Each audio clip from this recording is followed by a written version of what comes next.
La presse s'intéressait peu à ma vie amoureuse, mais quand elle cherchait à en savoir plus, cela me faisait rire et je répondais que ma vie de père me comblait déjà, même si dans mon monde parfait, j'étais marié. Et puis un beau jour, boum, le coup de foudre pour une femme qu'on me présenta lors d'une énième conférence de collecte de fonds. Melody Hobson. Elle avait 37 ans. Elle était belle, mais surtout, elle était incroyablement intelligente. L'argument qui me faisait fondre. Son brillant esprit l'avait propulsée à la tête de la société Ariel Investment, l'une des plus grandes entreprises financières dirigées par une femme afro-américaine. Elle connaissait beaucoup d'hommes politiques, d'entrepreneurs et même des people. Elle allait me convaincre, même si j'étais déjà démocrate, d'aider Barack Obama alors qu'elle lui laissait occuper ses bureaux le temps que son QG soit prêt pour la campagne présidentielle de 2008. C'était une femme extraordinaire. Et ça l'est toujours d'ailleurs, car, spoiler alert, nous sommes toujours mariés à l'heure où je vous parle. Je fais partie de ces noms que vous connaissez. Un mythe pour certains, un escroc pour d'autres. J'ai créé une saga cinématographique considérée comme la plus grande de l'histoire du 7e art, tant et si bien qu'aujourd'hui je n'existe qu'à travers elle, alors que pourtant j'ai accompli bien plus. Et le plus drôle, c'est qu'à la base, ça ne m'intéressait vraiment pas. Moi, je voulais piloter des voitures et rouler vite, très vite. Certains me voient comme un artiste de génie, une référence absolue du 7e art, alors que je me suis toujours considéré uniquement comme un artisan du cinéma. Je m'appelle George Lucas, et ceci est mon incroyable récit.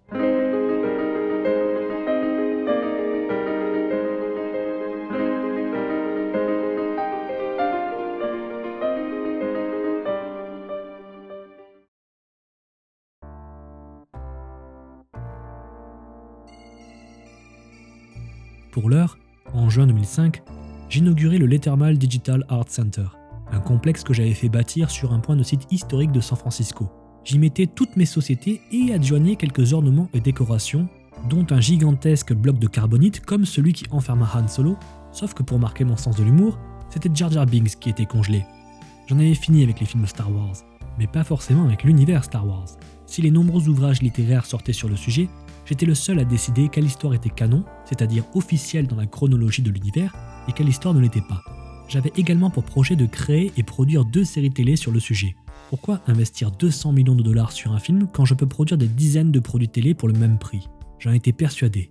Persuadé comme quand, en 1994, j'avais déclaré à la presse que les gens adopteraient en masse Internet pour commander des produits et se faire livrer chez eux, sans bouger, et ce, 1 an avant le lancement d'Amazon. J'avais également déclaré dans cet entretien que les jeux vidéo auraient vocation à se jouer en multijoueur sur Internet.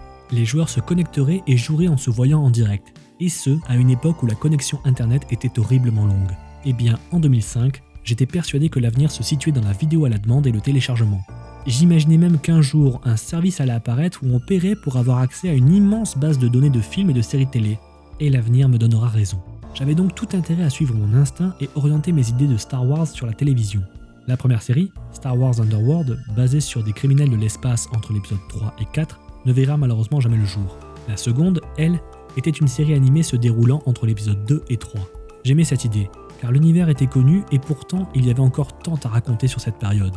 Mais avant de me mettre pleinement sur ce projet, un autre grand film m'attendait. Un film qui avait pris des années en réécriture pour voir le jour. Un film qui allait encore une fois cartonner au box-office, mais allait engendrer de grandes polémiques. Pendant longtemps, je pensais ne plus savoir quoi raconter avec Indy. Mais en 1992, je trouvais la suite logique, l'étape suivante, les extraterrestres. Mais Harrison et Steven s'y opposèrent. Steven avait déjà fait E.T. et Rencontre du troisième type. Il en avait marre. Mais, obstiné comme toujours, j'arrivais à le convaincre de tenter d'écrire quelque chose.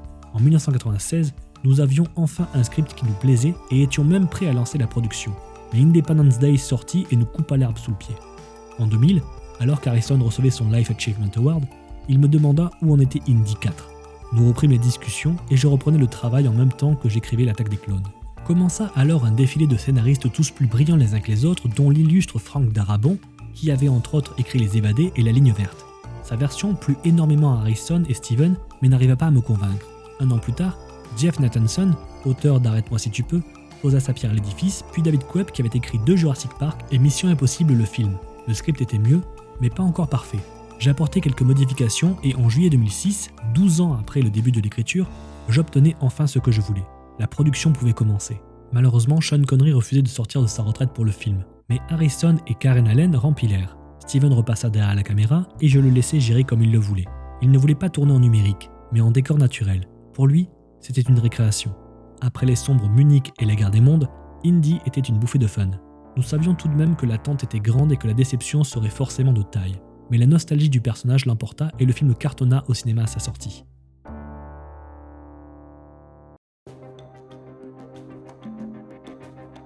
Indy 4 sorti, je me replongeais aussi sec dans Clone Wars avec l'aide de Dave Filoni qui m'avait impressionné avec son dessin animé Avatar, le dernier maître de l'air. Tout comme le jeune Indiana Jones, j'allais lancer la production de 22 épisodes, puis les vendre à une chaîne de télévision, sûr de réussir à caser un programme Star Wars sur n'importe quelle chaîne sans problème. La surprise fut de taille. Toutes les chaînes déclinèrent. Je dus ruser et proposer de réunir quelques épisodes pour une sortie cinéma auprès de Time Warner pour qu'elle accepte de programmer la série à l'automne 2008, espérant secrètement une collaboration sur d'autres projets Star Wars avec moi. La sortie au cinéma fut un petit événement, réalisant 65 millions de dollars de recettes pour un budget initial de 8, mais tomba vite dans l'oubli. Pour les critiques, c'était un véritable échec qui n'augurait rien de bon pour la diffusion télé. Cartoon Network diffusa comme promis le premier épisode le 3 octobre et réunit 4 millions de téléspectateurs, le plus gros succès d'un premier épisode de série pour la chaîne qui programmera Clone Wars pour 5 saisons. Le soleil rayonnait sur Lucasfilm, et ce même sans une nouvelle franchise Star Wars au cinéma.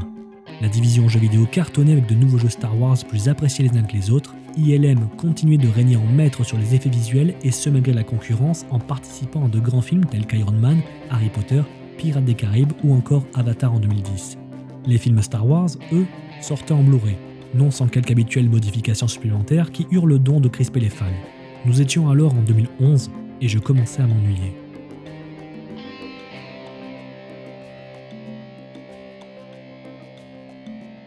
En mai 2011, j'étais invité à la réouverture de Star Tour, l'attraction de Disney sur Star Wars avec quelques améliorations. Ce jour-là, Bob Iger, le nouveau PDG, que je connaissais depuis 20 ans car c'est lui qui, quand il était président de la chaîne ABC, avait diffusé la série du jeune Indiana Jones en 1990, m'invita à petit déjeuner avec lui. En réalité, ce repas amical n'en était pas un. Bob me posa la question qui le taraudait depuis un moment. « George, envisagerais-tu de vendre Lucasfilm à Disney ?» C'était une lourde question. En effet, Lucasfilm prospérait et n'avait plus besoin de moi. J'avais 67 ans et parfois la retraite me trottait dans la tête. Mais j'avais encore quelques projets en cours. Je n'étais pas prêt à vendre encore. Mais quand je le serais, Bob serait la personne à qui j'en parlerais en priorité. J'avais toujours été passionné par Disney et Bob faisait du très bon travail avec les licences de Pixar et Marvel qu'il venait d'acheter. J'avais besoin d'une bonne raison pour tout quitter. Et moins d'1 an plus tard, une bonne raison allait se présenter à moi. Ou plutôt, une désillusion. Au cours des années 80, j'entendis parler d'une histoire vraie incroyable. Celle d'un groupe de pilotes afro-américains qui surmonta le racisme, la ségrégation et parvint à se distinguer pendant la Seconde Guerre mondiale. Une histoire incroyable à la morale magnifique. Plus qu'un film, je pensais là tenir une trilogie. Et, au début des années 2010, j'avais enfin le temps, l'argent et la motivation pour le faire. Je lançais la production et investissais 58 millions de dollars pour un joli casting et une belle équipe technique afin de créer le film Red Tails. Une fois le film fini, à ma grande surprise, aucun studio ne voulut le distribuer. Ça aurait peut-être dû me mettre la puce à l'oreille. Mais comme à mon habitude, je refusais de prendre un non comme réponse et insistais. La Fox accepta de distribuer à condition que je paye l'intégralité des frais. 35 millions de plus dans la balance. Mais ce n'était pas grave, parce que je le faisais pour tous les adolescents noirs du pays. Ils avaient le droit de connaître cette histoire comme tout le monde. Je mettais tout mon cœur et mon âme dans ce film, et la chute fut très douloureuse. Les critiques étaient plus que mitigées. Si certains saluaient l'effort éthique, un peu de la même manière qu'ils saluèrent l'effort pédagogique du jeune Indiana Jones, ils descendirent le film en flèche et ce dernier fit un flop. Au-delà de la grande déception, c'était la condition des cinéastes noirs qui me désolait. J'avais spécifiquement engagé uniquement des Afro-Américains pour écrire, concevoir et réaliser ce film. Et une majeure partie du casting l'était également. Pour moi, cet échec signifiait la stagnation des réalisateurs noirs à des petits films indépendants et aux portes fermées vers les gros blockbusters. Ma petite consolation fut de savoir que le scénariste de Red Tails, John Ridley, remporta l'Oscar du meilleur scénario adapté 2 ans plus tard pour un film qui allait rafler 3 statuettes. Un film écrit, produit et réalisé par des Afro-Américains. Mais pour l'heure, j'étais complètement dépité. Ma compagne est noire et j'avais appris beaucoup sur le racisme. Ce pied de nez me fit prendre conscience de quelque chose de très important, l'une des plus grandes décisions de ma vie. Il était temps de prendre ma retraite.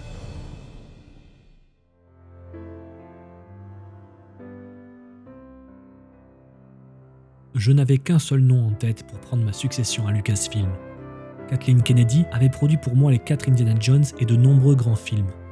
Elle avait également créé avec son mari Frank Marshall et Steven la société de production Amblin. Mais plus important, c'était une amie. Alors qu'elle était à New York avec Steven pour finaliser Lincoln, je l'invitais à déjeuner pour lui annoncer ma retraite qu'elle ignorait et ma recherche d'un remplaçant. N'ayant pas compris où je voulais en venir, elle commença à éditer une liste de noms. Mais je lui répondais que je pensais à elle, et elle accepta presque instantanément. La transition se fera en douceur. Le 1er juin 2012, elle devenait coprésidente de Lucasfilm.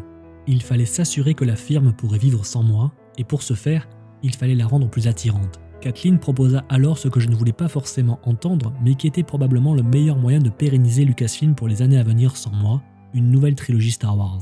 J'avais été clair sur le fait que pour moi la saga s'arrêtait à Luke Skywalker, mais comme à mon habitude, j'avais quand même quelques idées pour une suite. Nous fîmes appel à Michael Arndt, oscarisé pour son scénario de Little Miss Sunshine, et Laurence Kasdan en tant que consultant. J'arrivais même à convaincre Mark Hamill, Carrie Fisher et Harrison Ford de reprendre leurs rôles respectifs.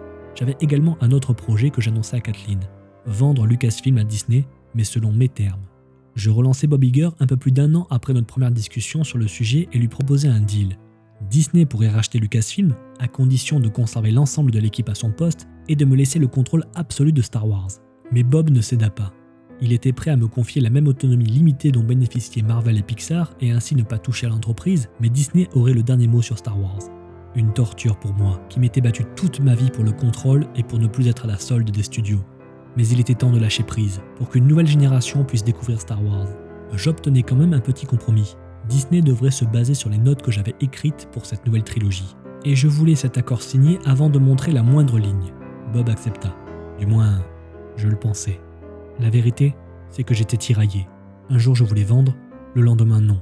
Mais je finis par accepter. Après tout, Disney était sans nul doute le plus qualifié pour reprendre la franchise Star Wars. Il n'y avait qu'à regarder ce qu'ils avaient fait avec Marvel et Pixar. Le 30 octobre 2012, à la surprise générale, le deal était signé pour 4,05 milliards de dollars, la moitié en numéraire et l'autre en actions chez Disney, faisant de moi l'un des plus grands actionnaires de la firme aux grandes oreilles, avec 2%. J'abandonnais le contrôle, Lucasfilm, Star Wars et 40 ans de ma vie. Disney construira sa trilogie sans prendre en compte aucune de mes notes, et les films reçurent de vives critiques par les fans. Mais cela n'empêcha pas chacun d'entre eux de dépasser le milliard de dollars de recettes, et plus de 2 milliards pour l'épisode 7, faisant de lui le 4e plus gros succès du box-office de tous les temps. L'affaire était rentable pour Disney, et même si j'avais ressenti l'impression d'avoir vendu mes enfants à des esclavagistes blancs, je faisais bonne figure. Un seul film en revanche retint vraiment mon attention. Il correspondait à mon univers. Son réalisateur était un fan de ma saga originale et voulait me montrer ce film avant tout le monde. Il obtint ainsi ma bénédiction pour Rogue One. La nouvelle trilogie de Disney, elle, était décousue, mais elle avait le mérite de me faire relativiser sur les 3 derniers Star Wars que j'avais faits. En effet, on pouvait me reprocher beaucoup de choses sur la prélogie, mais au moins, j'avais suivi ma vision jusqu'au bout. Et de grands noms prirent ma défense. Peter Jackson notamment dira de moi à la presse que l'industrie ne m'a jamais apprécié à ma juste valeur, me surnommant même le Thomas Edison du cinéma moderne. Je n'irai pas jusque-là, même si c'est vrai que c'est flatteur. Malgré tout ça, la vie n'était pas si mal. J'épousais Mélodie en 2013 et poursuivais des projets qui me passionnaient. Je produisais mon dernier film en 2015.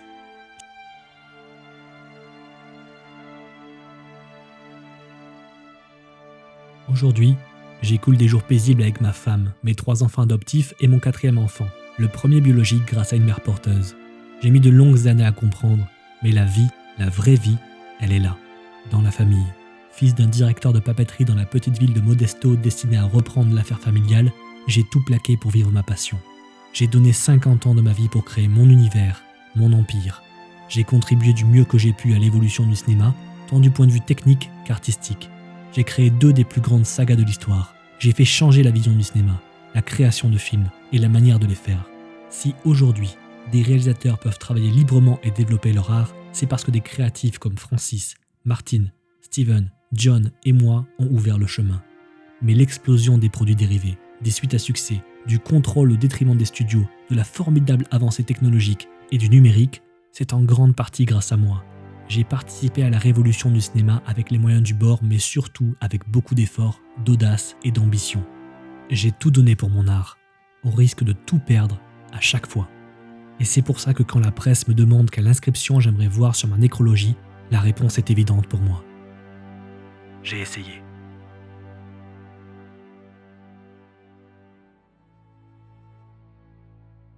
Merci à toutes et à tous d'avoir suivi cette nouvelle émission L'incroyable récit sur un cinéaste qui me tenait à cœur, George Lucas. J'espère que grâce à elle vous en aurez appris un peu plus sur lui.